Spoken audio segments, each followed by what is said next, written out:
Today on an all-new Dr. Phil. It is hard for me to even begin to describe the home I'm about to show you. There's mouse feces all over the stove. And it gets worse. If I saw the situation my daughter and grandson are living in, I would arrest her. I've been trying. That child will never sleep another night in that house. Today's going to be a changing day in your life. You've never had anybody working harder to bring you to the threshold of change than right now.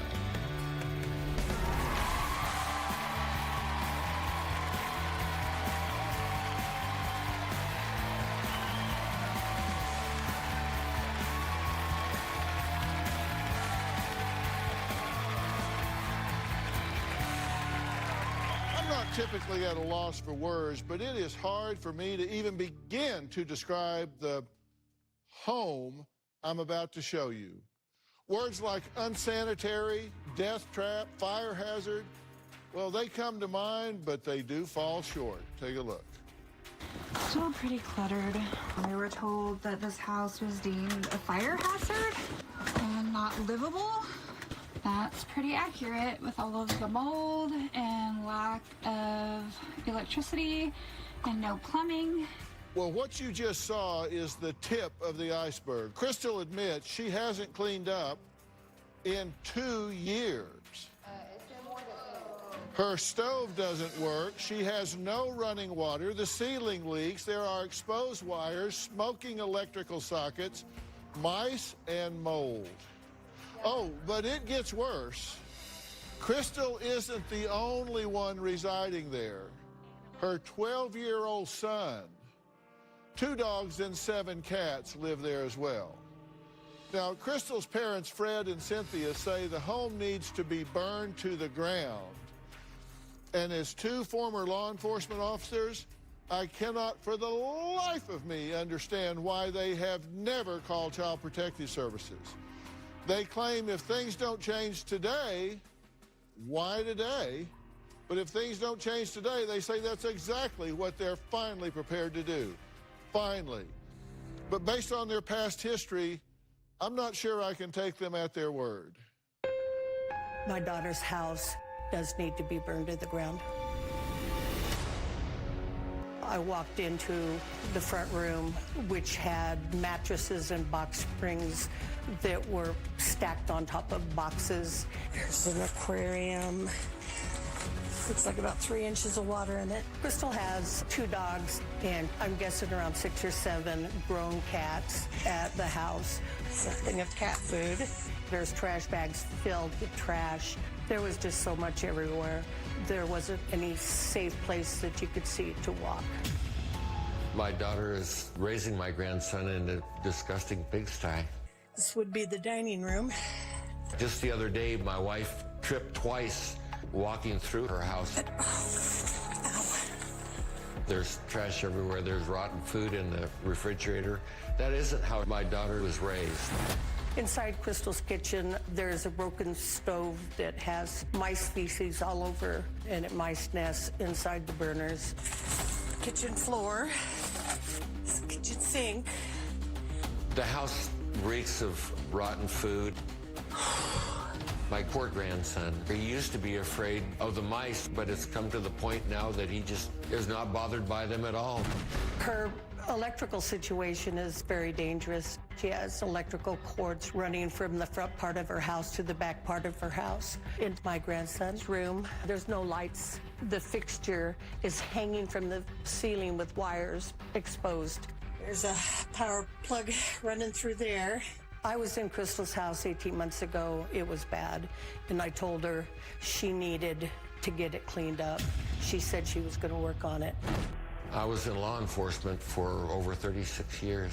This is probably the worst living situation that I have seen. If I saw the situation that my daughter and grandson are living in, I would arrest her. I would take my grandson into protective custody for his own protection. My wife and I have been reluctant to call CPS. We've been trying to handle things. I'm done. after seeing what was inside Crystal's house.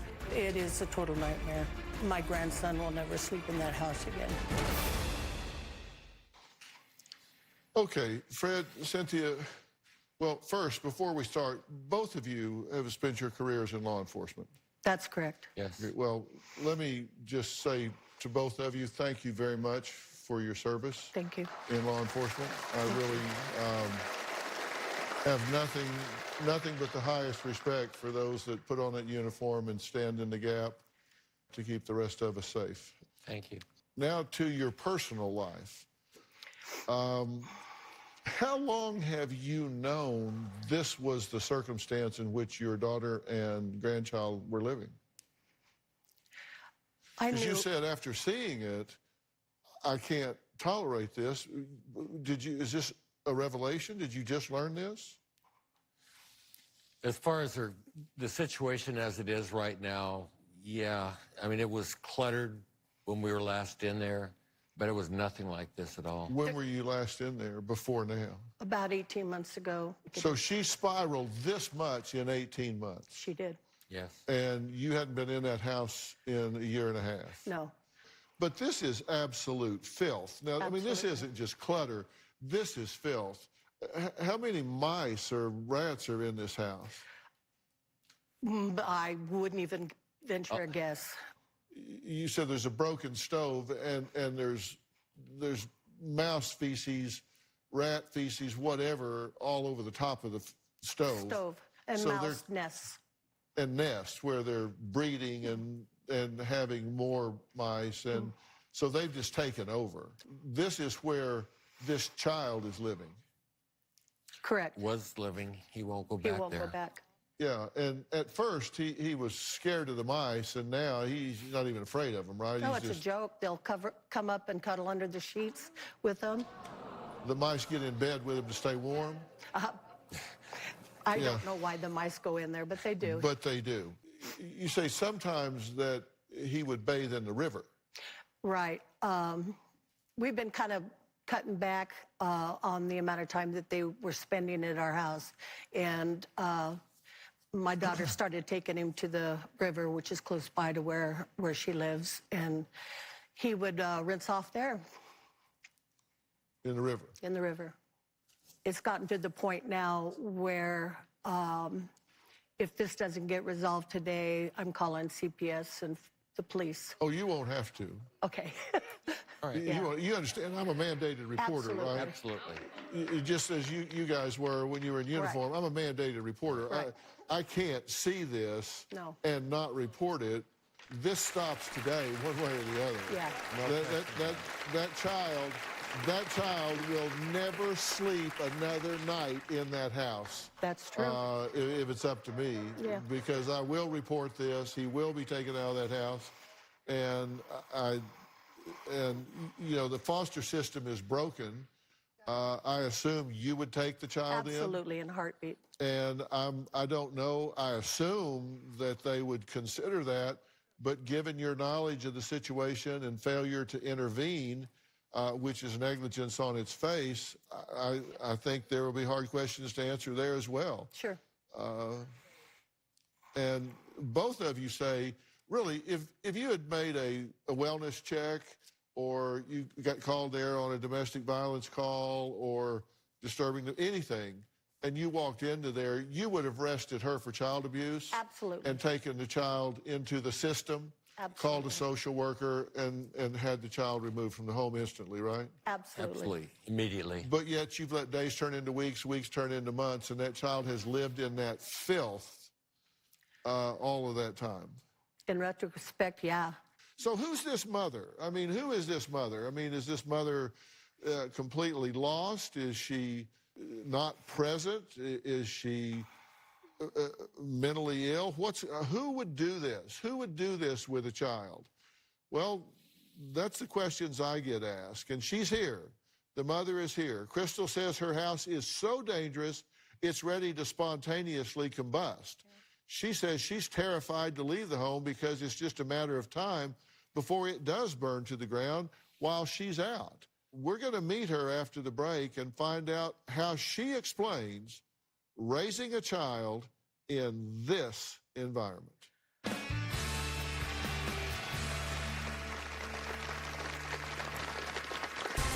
I admit that my house is messy. My mother is freaking out because there's boxes everywhere. We have to run extension cords. The electrician told me that the house is a death trap. It just got overwhelming and we kind of just gave up on it.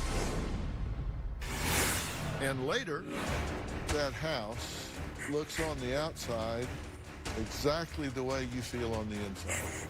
Yeah, I've been saying it for years. Now, how do I know that? Sure, Dr. Phil.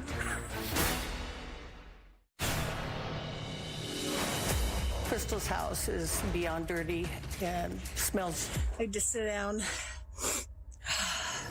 You get an immediate blast of animal urine. It burns the inside of your nostrils. I could feel it in my lungs. There's areas in the ceiling where the rain leaks through. There's mold in the ceiling and mold in the bathroom. After being in Crystal's house for less than an hour, I can tell you that my lungs were burning and continued until the following morning from the smell of the house.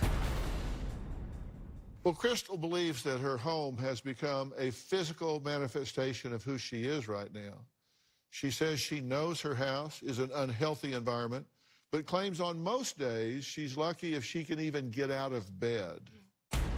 I view my life as just existing rather than living. At one point, it was so bad that I didn't get out of bed. My past trauma is holding me captive and preventing me from being able to live the life that I deserve.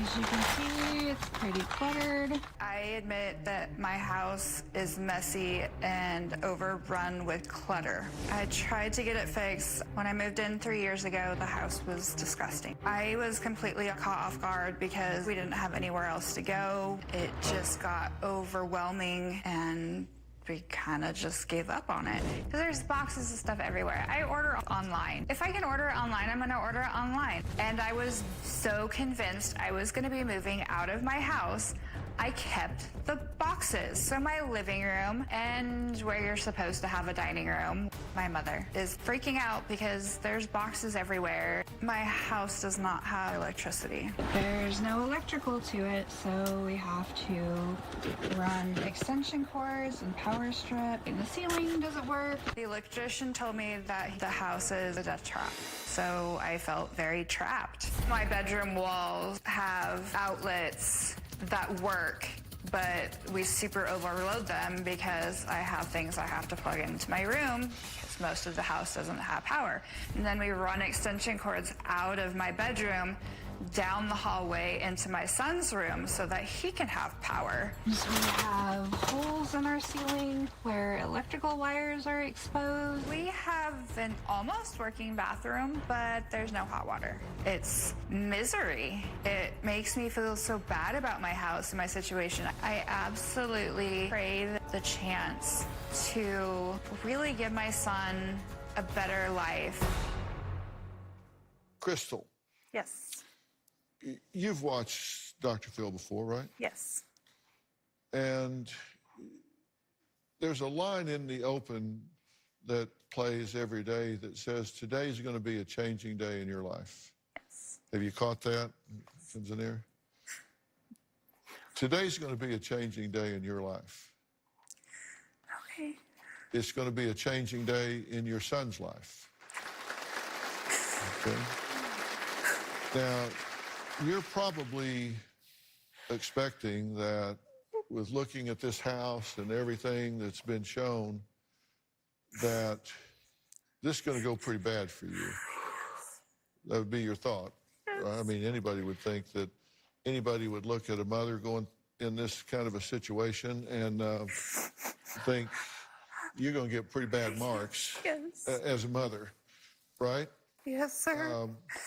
I'm kind of the opinion that that house looks on the outside exactly the way you feel on the inside. I think if we could unscrew the top of your head and look down inside, that it looks exactly like that. Yeah, I've been saying it for years, decades. And I've been trying. Now, how do I know that? Sure, Dr. Phil. Well, there is that. But, you know, nobody would consciously choose this. Nobody would consciously choose to live that way. Nobody would say, this is how I want to live. This is how I want my child to live. I mean, nobody would do that on purpose, right? So that means something is going on. There's some intervening variable that's going on here. And by the way, I don't think it's isolated. I think I know what's going on, and I think it's you, and I think it's you, and I think it's you. And I think people live something long enough that it becomes kind of their new normal. You've been this disheveled for a long time. When did it start? I would say it probably started initially when I was 8 years old, and I was molested by a group of boys and an adult man that I should have been able to trust. And when you say molested by a group of boys, what happened? How do a group of boys molest an 8-year-old girl? How old were these boys? They were mostly my age. I think there was one or two that were younger and maybe one or two that were older. It was almost like a gang mentality. They were like a wolf pack where they'd single me out and bring me down and then do what they wanted, molest. I'm sure you don't want to go into too much details because it's a family show, but horrible things on a repeated basis. Your best friend disappears. She was taken. Oh, she was kidnapped. Yeah, absolutely. And you were supposed to be there. I was the target, and she paid the price for it.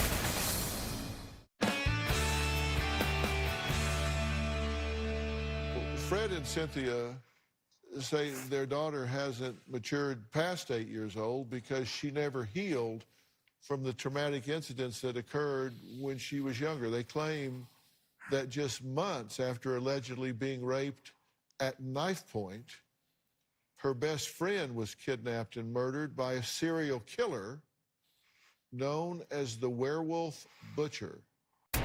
When I was in 3rd grade, I was molested by a group of boys and an adult man that I should have been able to trust. Our daughter revealed a few things that had happened that these boys had done. There was a group of boys that would hold my daughter down and they would assault her viciously. They held scissors or a knife to her throat. I was molested by a group of boys and separately during the same time period by an adult.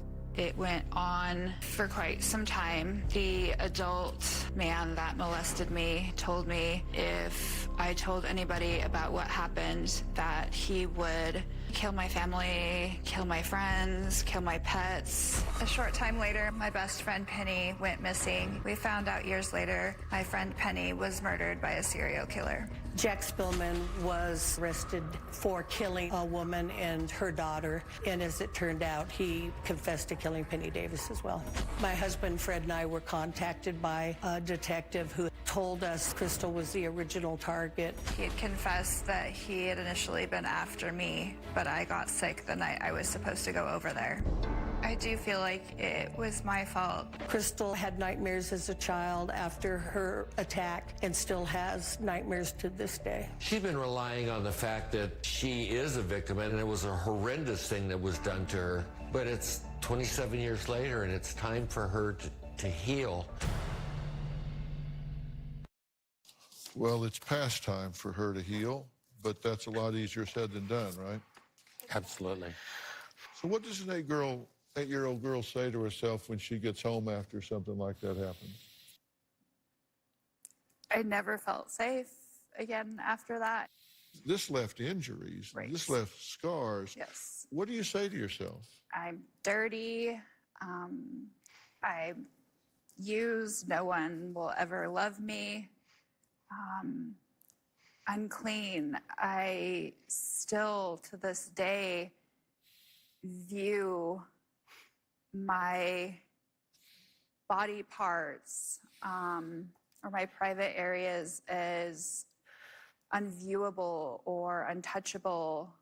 To be intimate is wrong. It's a dirty thing. I'm not even comfortable with myself as a person. I'm uncomfortable in my own body. We jump forward now. You have a half-brother, and he takes his own life. I haven't even dealt with it.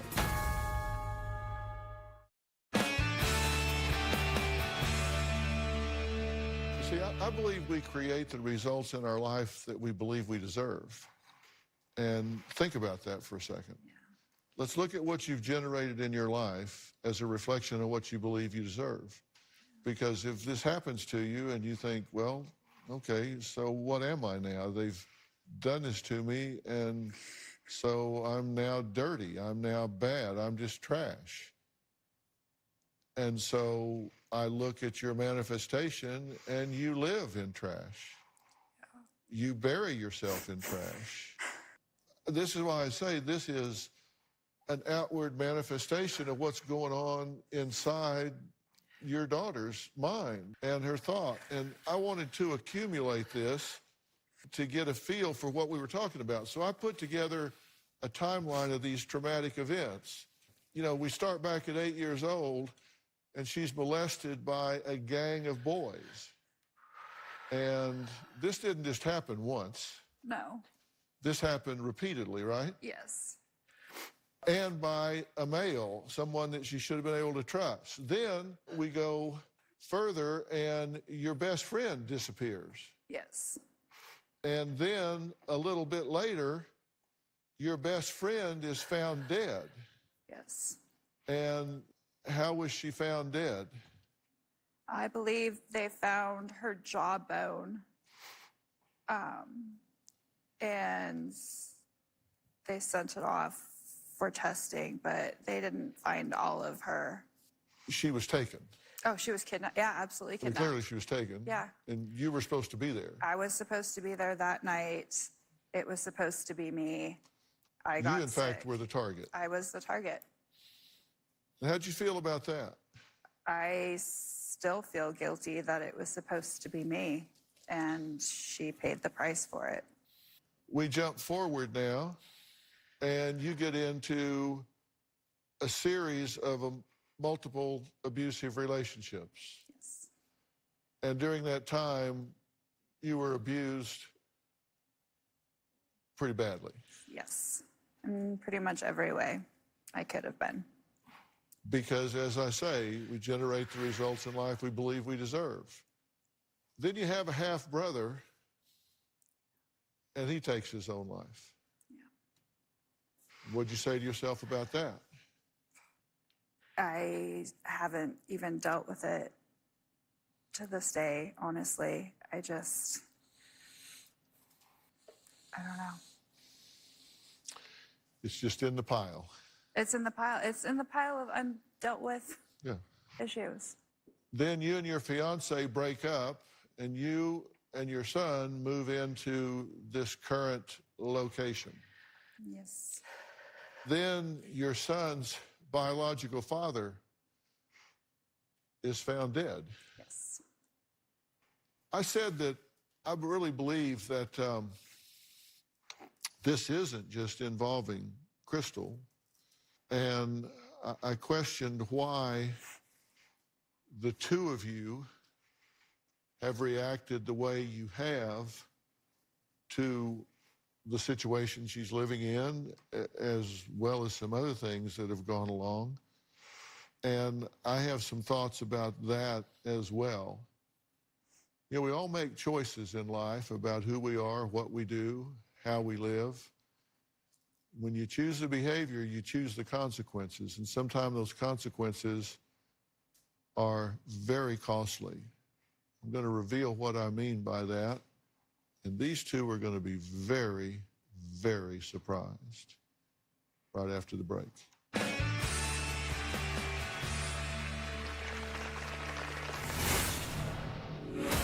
You were right on, Dr. Phil. Everywhere we turned, she was let down. Isn't it time for somebody to stop judging you and start helping you?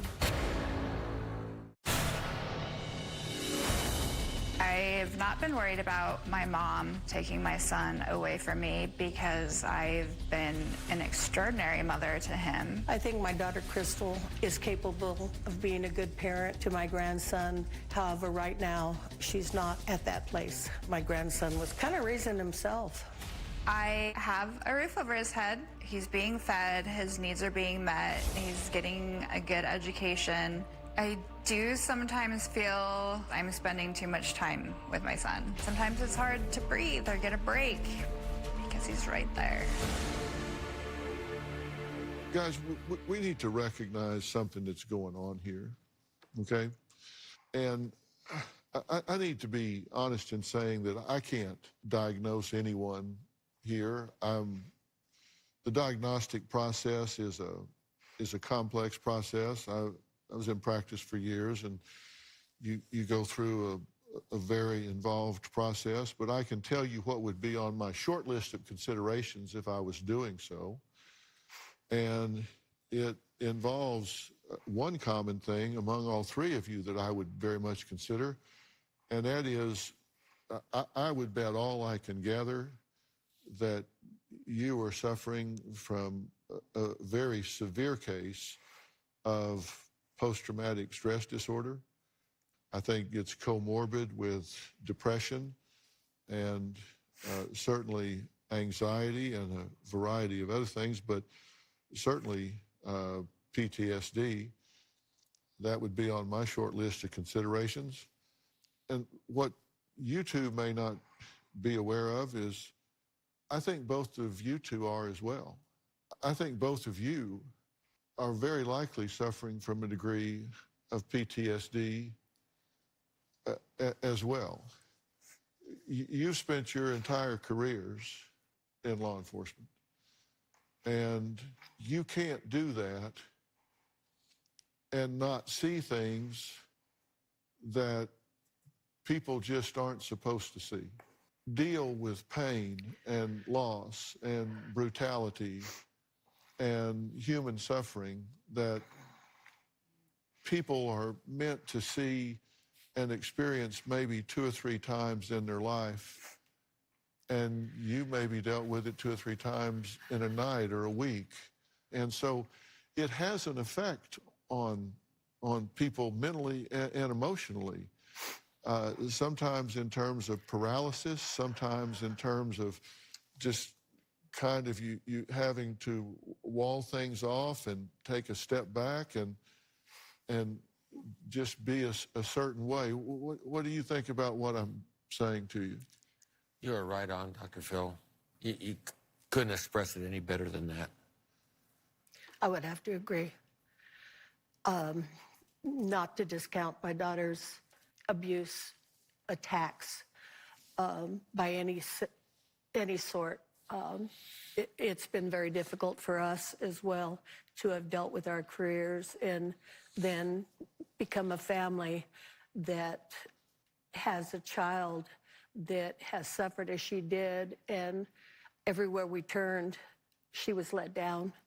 And the helplessness and the hopelessness that both of us felt trying to get right some wrongs, to give her at least some closure. You know, I can say as a father, I can just imagine what you had to think waking up at 3 o'clock in the morning, looking at the ceiling, thinking, I've failed to protect my daughter. I've failed to get justice for my daughter. I've failed to, and as a mother, what you've had to think about, how as parents can we haven't been able to stop this. We haven't been able to heal this. So, you know, I don't ask myself why you have trouble getting everything lined up and working the way it should. I ask myself, why not? I don't ask myself why. I don't sit here and judge you.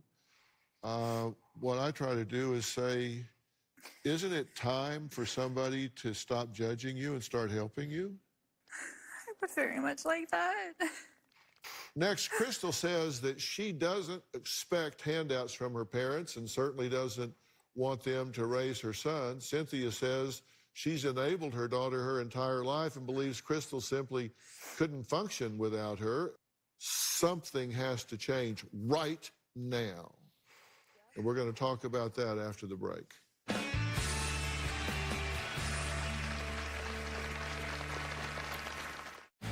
Hey everyone, season 19 is underway. If you never made it to Hollywood to be a part of the studio audience, well, now it doesn't matter. If you're in Oklahoma, Georgia, Texas, New Jersey, or anywhere else in the world, now you can be a part of our virtual audience. All you need is a computer and an internet connection. Go to drphil.com and click on Be Part of the Audience for more information. That's right. Hope to see you soon.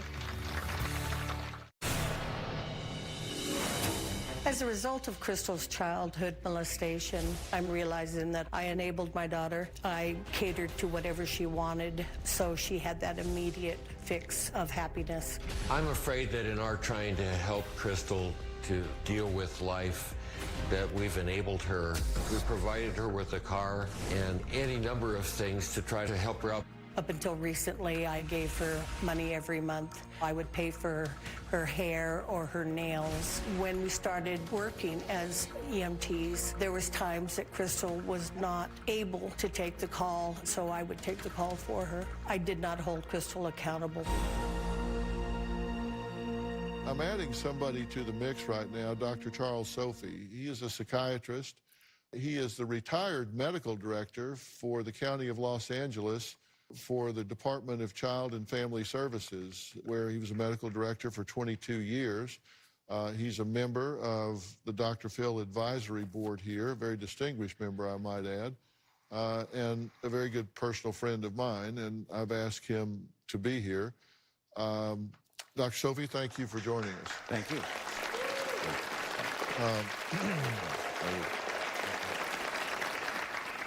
Let's get a couple things out of the way. First off, we have to agree this child can't be in this environment another minute of another hour of another day, right? Absolutely. I mean, Absolutely. that's just, we're mandated Absolutely. reporters. Yes. We can't allow that to happen. 100%. When you look at it from the inside out, you realize that we have damaged people here that are not living, they're surviving. And if we're going to fix this, we got to fix it from the inside out, right? Yes, I fully agree. I mean, it's clear to see they love their grandchild, their son, but they are lost. They're blinded, like you said, from being inside that job for so many years. You would have expected to have some help maybe, but you became, in shock. You couldn't help your own child, and then you become paralyzed, and then you're blinded to everything that's going on. It's too painful to deal with. So you just go day to day. The same thing for her. She's struggling. She needs a lot of help. I agree. And we have to deal with this in a right now situation, or everybody could be in legal problems, right? Yes. I mean, it's easy to say, no, that boy shouldn't be living with anybody because they couldn't help him. They couldn't protect him, but they're here.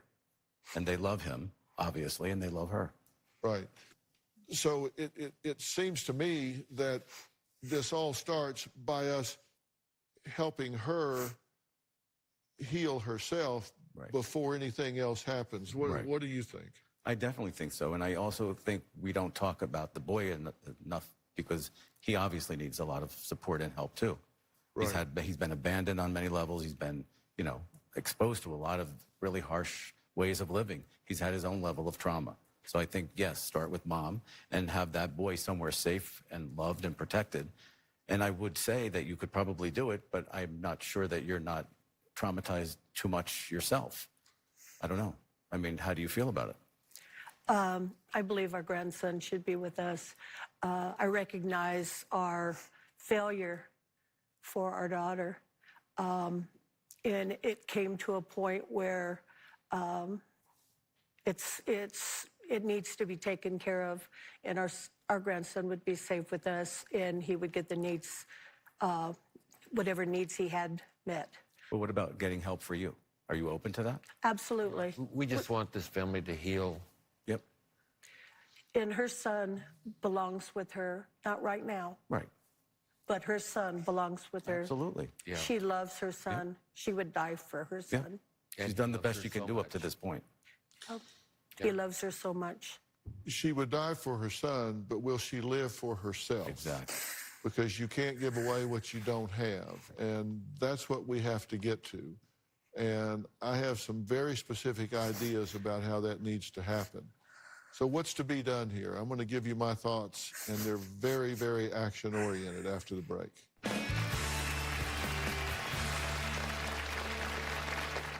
Dr. Sophie, let me tell you my thinking, and you backstop me here and add to this whatever you think.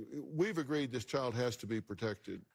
There's no wiggle room. There's no choice in that matter. Agreed? Correct. On every level, emotional, physical, intellectually, every way. And the young man needs help. Yes. Professional help. Yes. Everybody involved here needs professional Yes. help. But the linchpin in this is Crystal. Correct. And there are people in the helping professions that are specifically trained and specialize in dealing with people that have been subjected to trauma. And I want you to have that kind of help in a very concentrated way. And there's a place, and I don't know if you've ever heard me talk about it or not, called Onsite. It's in Nashville, Tennessee, or just outside of Nashville, Tennessee. And this is not a mental health facility. This is not a psychiatric facility. This is a place that works with people that have been through trauma. And they do it in the form of intensive workshops, and you live on this, you stay on this beautiful 100 acres of rolling hills, and there are horses there and all sorts of things. And they work with you specifically to unpack these things that you've had stuffed down. And there are people there that deal with folks that have been through the specific things that you've dealt with, and you deserve that help. You deserve that help. I don't want you to ever return to the house that you came from. Your parents here have agreed to look after your son, and we're going to get him some professional help just on his own, along with them, so he can be working on himself. I want to keep the government out of this, and if I know that he can be with you and y'all can do this together and willingly, then that fills the square for me. Does it for you? 100% yes. Okay, and knowing that we're going to get him, and we're in a pandemic right now, we will use the company that my son founded called Doctor on Demand, where we can do this in a teletherapy sort of way, which is a wonderful way to do this for you guys and for him. And I guarantee you, in a matter of weeks, this whole situation is going to look a whole hell of a lot better. Thank you so much. Thank you so much. So excited. Fair enough? Okay, does that make sense to you, Yes, Doctor? it does. We can't do any more than that. Okay, You just fair have to enough. accept it. Absolutely, I will. Okay. Okay. Yeah. All right, that's the plan then. Look, I want to thank all of my guests today. A special thanks to Dr. Charles Sophie, and a special thanks to Miles Adcox and Onsite for offering to help Crystal. For more information about today's show, you can log on to drphil.com. And if you want to avail yourselves of Doctor on Demand during this pandemic, you do so. All you have to do is download the app, and you can be in front of a board-certified and licensed physician in a matter of minutes. You can set appointments to be with doctoral-level therapist and do it from your own home, where you don't have to get dressed and go somewhere or go sit in a waiting room with a bunch of sick people. You can do it from home. They can prescribe medication. They can refer you to specialists. And by the way, if you are on Medicare B, they are covering all copays, so it is free to you. So during this pandemic, it's all free to you if you are on Medicare Part B. You can follow me on Facebook, Twitter, Instagram, TikTok, and don't forget to subscribe to Robin's podcast, I've Got a Secret. She doesn't keep any secrets. Everybody she talks to, she finds out their secrets to success, men and women alike. And there are really some intriguing conversations on there. So that's I've Got a Secret. You can find that everywhere podcasts are found. Thank you for being here. Stay safe. We'll see you next time.